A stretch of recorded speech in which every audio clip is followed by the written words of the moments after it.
د امریکا متحده ایالاتو د ولسمشر د ملي امنیت پخوانی سلاکار مکماستر وایي ډونالد ټرمپ له وسلوالو طالبانو سره شریک شوی او د افغانستان د حکومت ضد سیاست خپل کړی. نوموړي رسنیو سره په خبرو کې همداراز د افغانستان په اړه د ټرمپ سیاست غیر عاقلانه بللی دی. د امریکا د ملي امنیت پخوانی سلاکار له دې خبرو 2 ورځې وروسته نن سهار ولسمشر ټرمپ په واشنگټن کې خبريالانو ته وویل وسلوال طالبان سرسخت هوښیار او ځیرک خلک دي. نوموړي د امریکا سیاستونو څخه په دفاع کې ویلي چې متحده ایالات له وسلوالو طالبانو سره ښه معامله روانه کړې. د چارو شمیر کارپوهان د امریکا د ملي امنیت پخوانی سلاکار مکماستر د خبرو په تایید سره وایي د ډونالد ټرمپ د څرګندونو او کړنو څخه ښکاري چې امریکا افغانستان ته د خپل موخو لپاره راغلی و او ترهګرو ځپلې موخه نه و.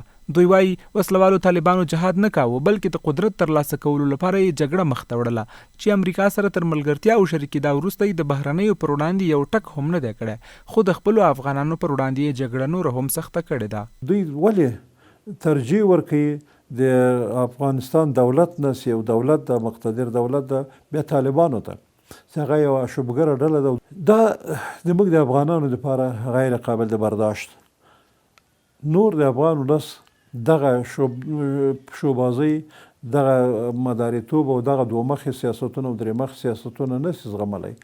افغان ولس باید نور لاس په کار سي او افغان دولت باندې فشار راوړي چې ټول قراردادونه ورسره ختم. د چارو کارپوهان همداراز وایي د افغانستان اسلامي جمهوریت چې نړیواله ټولنه یې په رسمیت پیژني لسګونو هیوادونو سره ډیپلوماټیکي اړیکې لري او په ځانګړي ډول د امریکا متحده ایالاتو سره 2 ستراتیژیک او امنیتي تړونونه لري.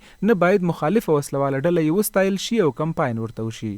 طالبانو په افغانستان کې په تیرو 20 کلونو کې په لسګونو زره انسانان په دې بهانه ووژل چې ګواکې دوی د کفر دوستي کوي. په امریکا کې 2 مخالف قطبونه چې د امریکا ولسمشر دی څه وخت مخکې وویل او د هغې یو مخالف دی چې پخوانی امنیتي سلاکار دی او هم د افغانستان د خلکو خپلې مشاهدې دا ښیي چې دوی له امریکایانو سره نه یوازې داسې ډېر خواږه او نږدې دي.